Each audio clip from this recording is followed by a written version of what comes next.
पख्तूनख्वा में गवर्नमेंट आई 2013 में। हमारी पुलिस बुरी तरह उनकी कैजुअल्टीज हुई थी, वो डिमोरलाइज थी। हमने पुलिस के ऊपर पूरी रिफॉर्म्स की गई।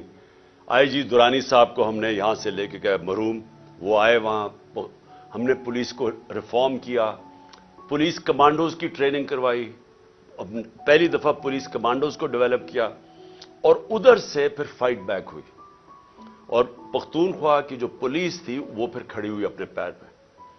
और इतनी कुर्बानियों के बावजूद उन्होंने उनके एंड में देखें कि सारी कौम खड़ी होगी पख्तूनख्वा की पुलिस के साथ, क्योंकि उन्होंने फिर कुर्बानियां दी और रोका दहशतगर्दों को। लेकिन असल में दहशतगर्दी लड़ी जाती है इंटेलिजेंस एजेंसी से और कौम की सिक्योरिटी फोर्सेस लड़ती है। और कौम की सिक्योरिटी फोर्सेस ने एंड में कुर्बानियां दी। पता नहीं 6000 हमारे फौजी शहीद हो गए और टोटल पाकिस्तान की 80,000 पाकिस्तानी इस जंग में हलाक हुए।